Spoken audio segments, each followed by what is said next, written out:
My world collapsed in a single moment. My husband was crushed in a building accident, his screams swallowed by falling steel and stone. I was left a widow at 29, with nothing but grief and a child clinging to my dress. With no work, no shelter, and no hope, I walked the roads with my son's tiny hand in mine. His feet were bare, his eyes wide with hunger. Every step felt heavier than the last. Then I reached the gates of the Oladimeji estate. Marble walls, iron fences, cars shining like silver. A world I did not belong to, but a world I had to enter. I begged their matriarch for work. She studied me like I was filth, then said coldly, "You may clean, but your child must never be seen.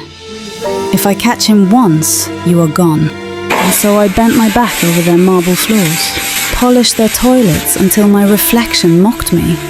Their children laughed, never seeing me, but from the shadows my son watched, small fists clenched. To them he was invisible. To me he was learning.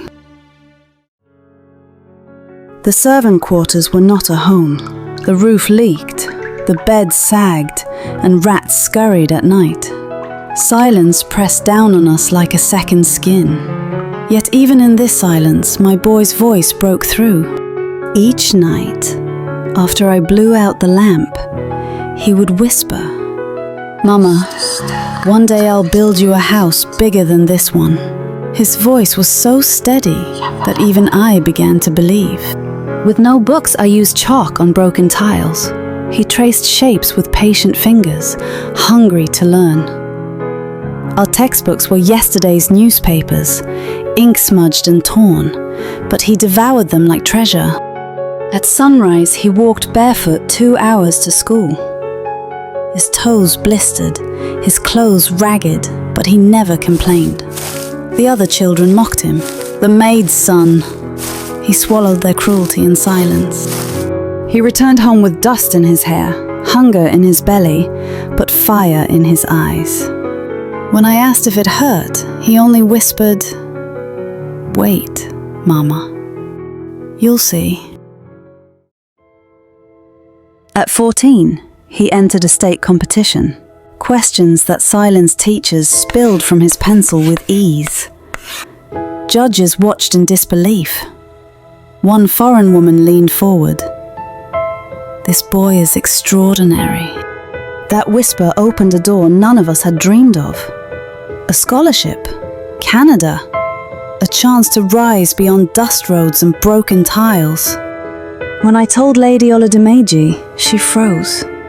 Her jeweled hand trembled as she asked, "The barefoot boy? He is your son?" I nodded.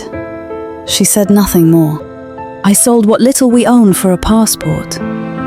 Each coin felt like a piece of me, but nothing mattered more than his future. On the day he left, I pressed my hands to his face. "Go, my son. The world is waiting." He whispered, "Wait for me, Mama. You'll see." Then he vanished through the gates. Years passed. The Oladimejis, once untouchable, began to crumble. The patriarch clutched his chest at dinner, collapsing as his empire teetered. Lady Oladimeji's power drained from her eyes as doctors shook their heads. Wealth could not buy time. Their eldest daughter, once draped in silk, lay frail and fading. Her kidneys failed. Doctors whispered, "Nothing more can be done." The mansion that once echoed with laughter grew silent. Fortune evaporated like smoke. Servants vanished. Debts piled high. Lady Oladimeji, who once ordered me to bow, now knelt herself, praying for mercy no one would give. The letter arrived on foreign paper, signed with a name I barely recognized. Dr. Ifeanyi Udize. My boy had crossed oceans and returned, no longer the child who once walked barefoot to school, but a man in a white coat, carrying the power to save lives. I read that name again and again, until the letters blurred with tears. When the hospital doors swung open, he entered not as a servant son, but as the man everyone turned to. Nurses and doctors stepped aside. His presence filled the corridor like light piercing through years of shadow. The same boy who once whispered to me by candlelight now commanded a room with every stride.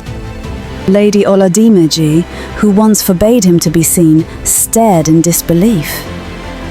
Her jewels clutched tight, her lips trembling. Who are you?" she whispered. And with calm fire, my son answered, "I am the child you never allowed near your children. Today, you have no choice but to see me." The operating theatre prepared. Bright lights glared overhead as he pulled on sterile gloves, his movements practiced, precise, confident. To others, he was a surgeon. To me, he was the little boy who once drew numbers on broken tiles with chalk. My heart pounded louder than the monitors. From behind the glass, I pressed my palms to the window. I had once begged to keep him hidden. Now the world was forced to watch him shine. Every breath I took was a prayer. Every tear on my face a reminder. The invisible child had returned as their only hope. The woman who once stood above me now knelt before my son. Her silks pooled on the floor. Her pearls rattled loose against marble. "I am sorry," she whispered, voice breaking. I did not know. I was blind pride that once towered over me now crumbled at his feet.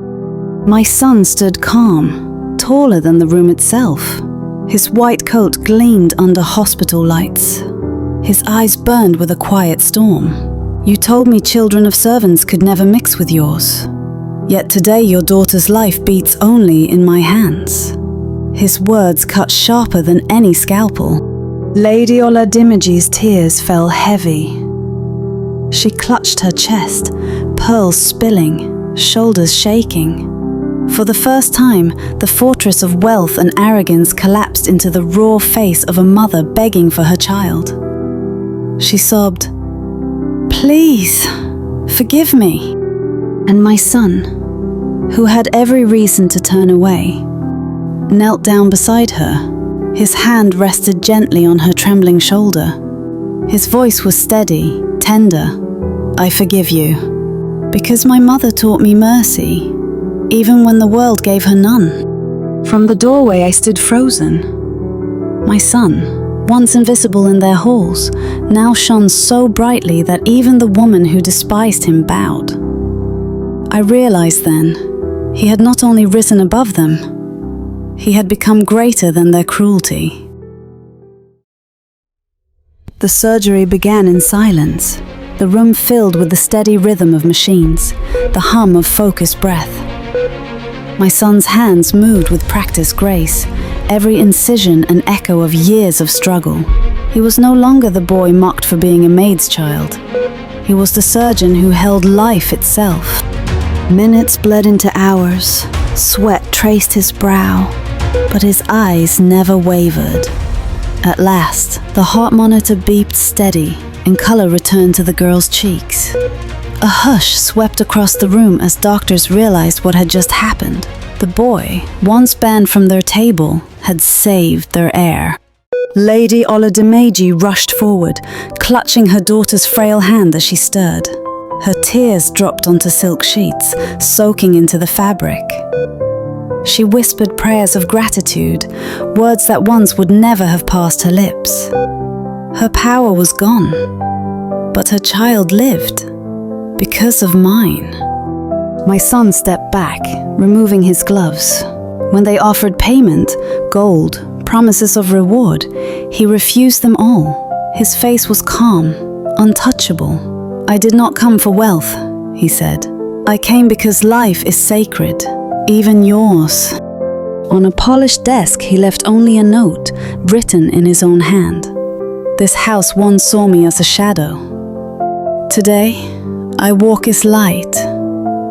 For every mother who scrubbed floors so her child could rise. His words cut deeper than money ever could. He took me to the ocean. For years I had dreamed of seeing it, yet never believed I would.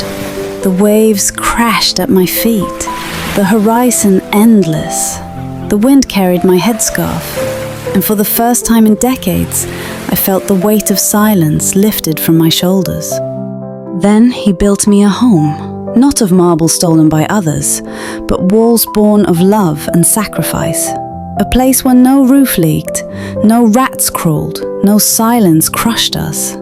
The boy who once whispered in shadows had fulfilled every promise he made by candlelight. Each morning from my veranda, I watched children in neat uniforms march to school. Their laughter echoed down the road.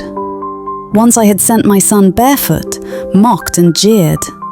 Now I smiled, knowing no child should ever feel that shame again. On television screens and in newspapers, I heard his name called. Dr. Ifeanyi Udeze. To the world, he was a surgeon. To me, he was the child who once traced letters in chalk on broken tiles, who whispered, "Wait, Mama, you'll see." Today, when I sit in the sun and hear the world speak his name, I whisper my own truth. Once, I was their maid. Now, I am the mother of the man they cannot live without. And in that truth, I have won.